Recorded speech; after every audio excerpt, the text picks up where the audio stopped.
Olá, bom dia, amada igreja, a paz do Senhor. Quero saudá-los com a paz de Cristo Jesus, a paz que excede a todo entendimento. E citar um versículo que eu gosto muito: este é o dia que nos fez o Senhor. Alegremo-nos, regozijemo-nos nele. É um dia que a igreja ela se reúne para adorar ao Senhor, coletivamente. Em tempos de afastamento social pelo Covid-19, a igreja ela tem se reunido de forma online, virtual, mas, irmãos, Deus tem operado grandes maravilhas através da igreja em nossas vidas. Eu creio que de uma forma tremenda Deus está reinando, soberano, Ele tem o controle sobre todas as coisas, Ele está cuidando de nós, Ele está cuidando de cada família da nossa igreja, Ele está nesse tempo nos dando a oportunidade de nos debruçarmos mais em Sua palavra, de desfrutarmos mais momentos a sós com Ele, de meditação, de oração, de intercessão, de clamor.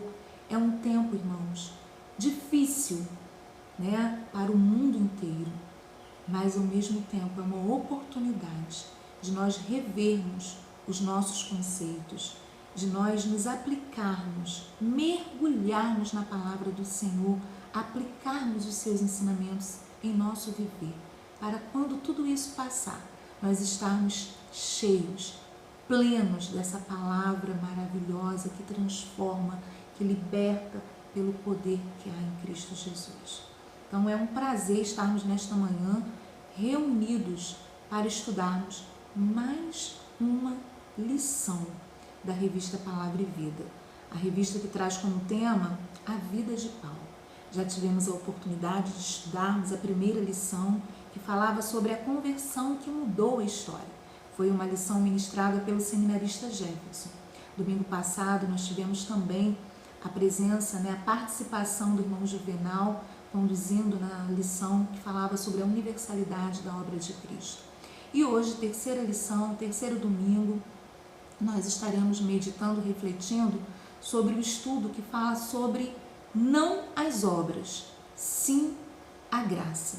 Eu quero convidar os irmãos a abrirem suas Bíblias na carta de Paulo aos Efésios, capítulo 2. Nós estaremos lendo os versículos 8 e 9 para a nossa meditação. É o texto básico da lição, que diz assim: porque pela graça sois salvos mediante a fé, e isto não vem de vós, é dom de Deus, não de obras, para que ninguém se glorie.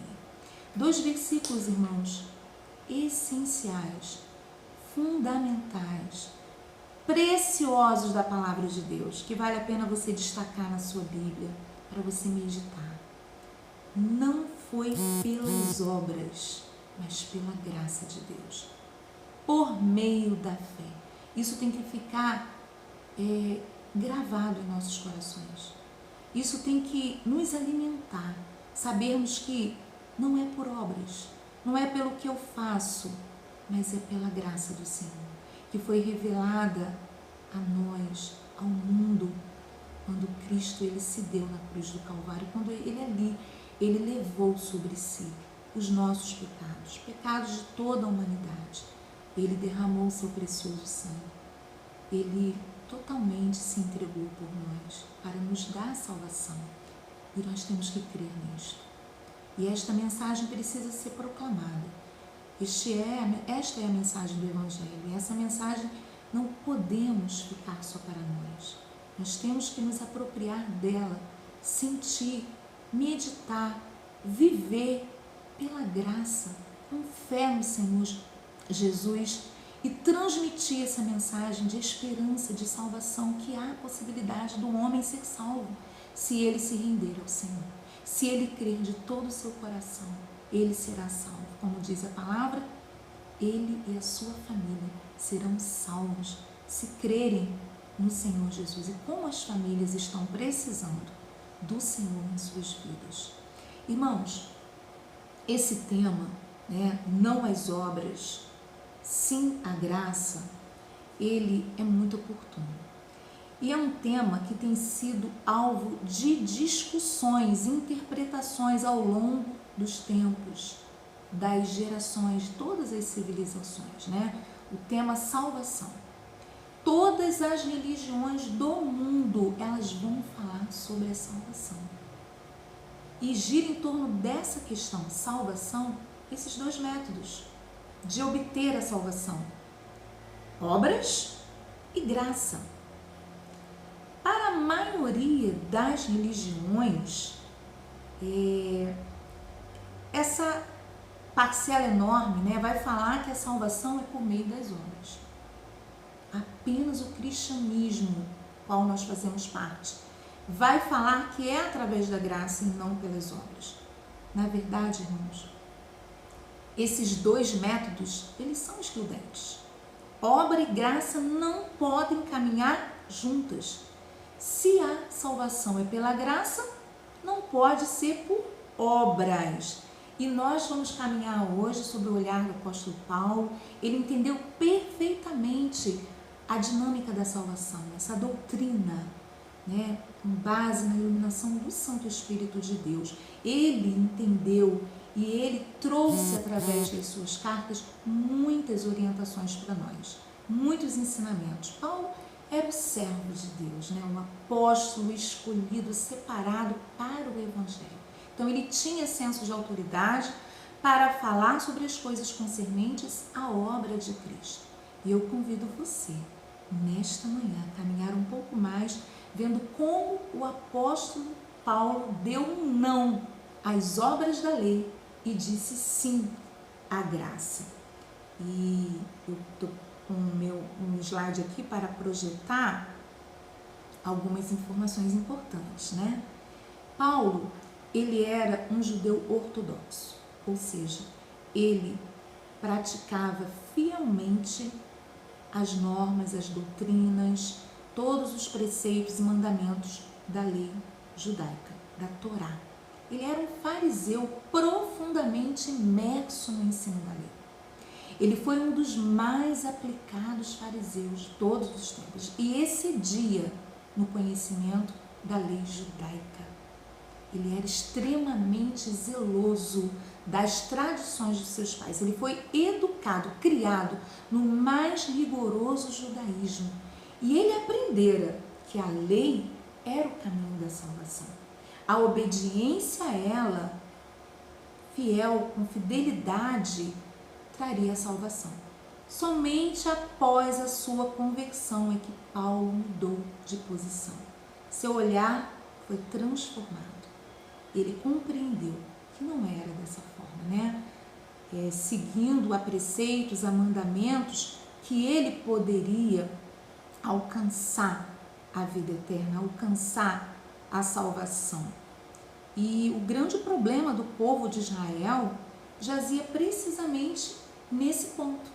Eles buscavam, né? O povo judeu buscava uma lei que pudesse justificar diante de Deus, mas eles nunca conseguiram atingir essa justiça, serem justificados por meio da lei, porque eles se recusaram a submeter à justiça de Deus pela fé, por meio da fé. Então, a razão pela qual a lei ela não pode transformar pecadores em homens justos é que ela é um código exterior, são mandamentos escritos. Foram escritos em tábuas de pedra, escritos em pergaminhos, né? E que somente poderiam declarar a vontade de Deus. Ao passo que os corações pecadores dos homens, eles precisavam de um poder transformador. E a lei não tinha esse poder, ela não tem esse poder de transformar pecadores em homens justos diante de Deus, em uma nova criatura. Somente através de Cristo Jesus. E o nosso saudoso pastor Exaltino, na sua lição, nesse estudo que ele preparou, ele traça para nós, ele traz um desenvolvimento dessa lição muito interessante para a gente nos apropriarmos desse conhecimento, dessa verdade, né? Que é pela fé, é por meio da fé, né? Através da graça do Senhor. Primeiramente, ele escreveu o seguinte: Paulo, ele não encontrou a justificação dos seus pecados na lei, mas na fé em Jesus. E ele escreveu isso lá em Filipenses 3:9. Ele falou sobre isso, ele declarou isso dizendo: e seja achado nele, não tendo como minha justiça a que vem da lei, mas a que vem pela fé em Cristo, a saber, a justiça que vem de Deus pela fé. Havia uma busca incessante na vida de Paulo, né? Uma busca para alcançar a salvação, para ser encontrado fiel, justo diante de Deus. Mas era tudo, da forma como ele estava fazendo, através da lei, foi frustrante. A lei, como qualquer sistema religioso, não pode nos dar o perdão dos nossos pecados, somente através da fé em Cristo.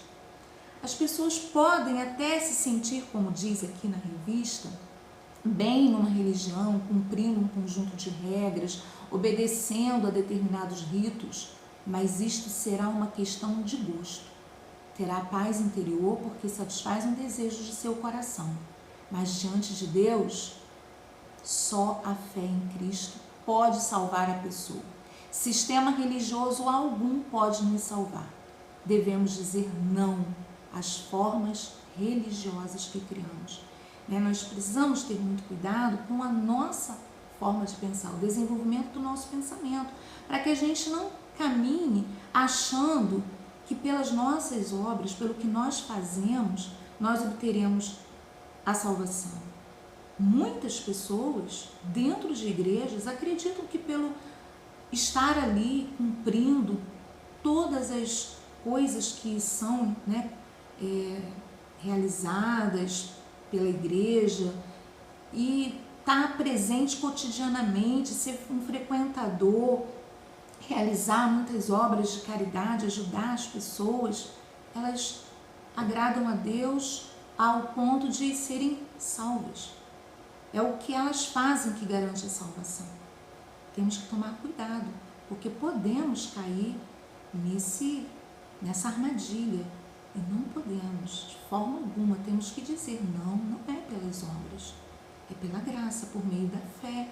As obras são um resultado da minha nova forma de viver.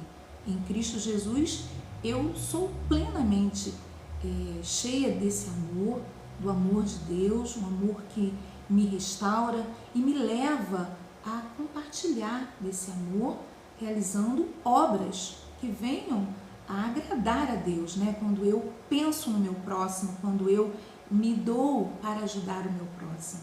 Isso é prazeroso, não é pecado, claro que não é, mas não é isso que vai garantir a minha salvação. É a graça do Senhor, foi Ele, a partir dele, foi da vontade dele entregar o seu Filho para morrer por mim e me garantir a minha salvação nos céus. Paulo, ele tinha uma bagagem legalista muito grande, Em Filipenses 3, de 4 a 7, vai falar sobre isso. E a gente pode até abrir a nossa Bíblia e ler capítulo 3, versículos 4 a 8. Diz assim: bem, eu poderia confiar também na carne. Se qualquer outro pensa que pode confiar na carne, eu ainda mais. Circuncidado ao 8º dia, da linhagem de Israel, da tribo de Benjamim, hebreu de hebreus, quanto à lei fariseu, quanto ao zelo perseguidor da igreja, quanto à justiça que há na lei, irrepreensível. Mas o que pesa para mim, mas o que para mim era lucro, isto considerei perda por causa de Cristo. Sim, deveras considero tudo como perda, por causa da sublimidade do conhecimento de Cristo Jesus, meu Senhor, por amor do qual perdi todas as coisas e as considero como refúgio para ganhar a Cristo. Olha a expressão de Paulo, Ele considerava todo o sistema religioso como um refúgio ou um esterco, algo que é para ser desprezado. porque ele entendeu que a sua conduta irrepreensível era inútil dentro da lei, não garantia de forma alguma a sua salvação. Então, irmãos, Deus, ele ofereceu a graça aos que reconhecem seus pecados. Deus, ele se revelou a nós. A lei dizia: façam isto e viverão. A graça diz: eu fiz para que vocês vivam. Buscar salvação na lei, como Paulo mostrou com sua vida e palavras, é frustrante. Mas na graça do Deus que ama, que faz por nós e nos dá gratuitamente no amado, Efésios 1:6 vai falar sobre isso, nós encontramos a vida eterna. Isso é a garantia que nós temos, que nós pertencemos ao Senhor, em que nele nós somos amados, nós somos preservados, nós somos cuidados. Não importa o que possa estar acontecendo, as calamidades, o caos, as incertezas desse mundo, nós temos uma certeza: nós pertencemos ao Senhor. E Ele tem preparado para nós um galardão, uma vida eterna nos céus, onde nós vamos desfrutar da sua presença para todo sempre. E estas bênçãos, irmãos, começam aqui, no momento em que eu entendo isso, que eu aceito a Cristo, que eu confesso como meu Salvador, eu reconheço os meus pecados e eu procuro me purificar deles a cada dia, a cada momento. Eu vou me santificando mais. E desta forma eu sou uma nova criatura, eu sou, uma nova pessoa em Cristo Jesus. E o autor, ele continua falando sobre a pessoa de Cristo, a importância da vinda de Cristo. E ele fala o seguinte, que o Evangelho de Jesus pregado por Paulo enfatiza que Deus fez para que ninguém se envaideça por ter feito que Deus o aceitasse. Deus não nos aceita pelo que fizemos, mas pelo que Ele e Jesus fizeram na cruz. Que maravilha! Que maravilha! Na cruz, Deus cumpriu o seu propósito, de salvar. A lei, ela era provisória, ela foi importante, ela foi um aio para nos conduzir a Cristo, como diz aqui na revista.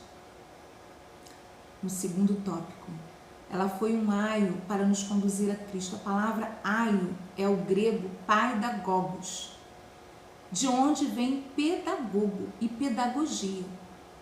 O paidagogos era o escravo que cuidava da educação da criança em casa e que o levava pela mão à escola. A lei é o paidagogos que conduziu a Cristo. Ela foi caminho, um condutor para Cristo. Mas quando Cristo, ele derrama seu sangue na cruz do Calvário, ali Cristo dá fim à lei. Ela não é desmerecida. Ela é a lei de Deus. Mas ali encerra um ciclo e inicia uma nova história na vida da humanidade, do cristianismo. Nós pertencemos ao Senhor Jesus.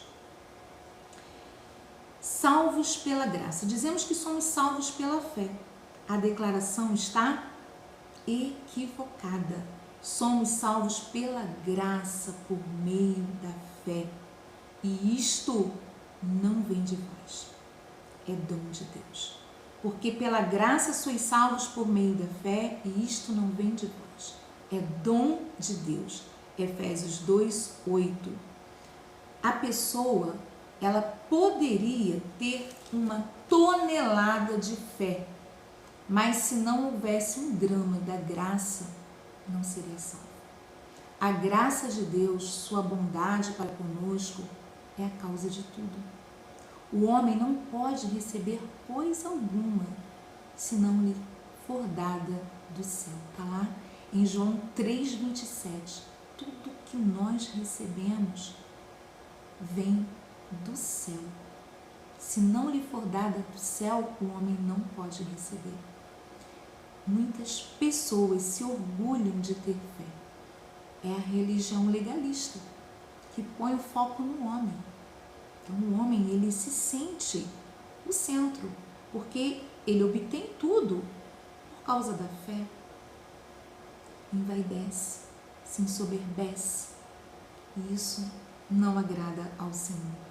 A graça, irmãos, ela nos humilha ao dizer que nada nosso agrada a Deus, mas Ele nos ama, mesmo assim. Muitos falam mais da fé do que da graça porque querem o foco sobre si. A graça põe o foco sobre Deus. Um episódio na Bíblia, tá registrado lá em Atos 16:30, fala do carcereiro de Filipos. Ele perguntou: Senhores, o que me é necessário fazer para me salvar? E ouviu a resposta: crê no Senhor Jesus e serás salvo, tu e tua casa. Não há o que fazer. Deus já fez. Em Cristo basta crer. Não é fé na fé, como alguns parecem crer, dizendo que tem muita fé. É fé em Cristo. Pode-se ter uma tonelada de fé na pessoa errada, e isto não valerá nada. É crer na pessoa certa, Jesus Cristo, a oferta de Deus pelo pecado. Jesus Cristo é a pessoa certa a quem nós devemos confiar. Guardemos bem estas 3 lições do estudo de hoje, irmãos. Nós somos salvos pela graça, não pela lei. Nós somos salvos pela graça por meio da fé. Não é a nossa fé que arranca alguma coisa de Deus. É a graça de Deus que nos oferece e nos apossamos pela fé. Nunca nos orgulhemos espiritualmente, pois nada somos e nada merecemos. É a bondade de Deus que nos dá tudo, para mostrar nos séculos vindouros a suprema riqueza da sua graça, pela sua bondade para conosco em Cristo Jesus. Amém? Que Deus possa nos abençoar nesta manhã, que Deus possa ser encontrado a cada dia.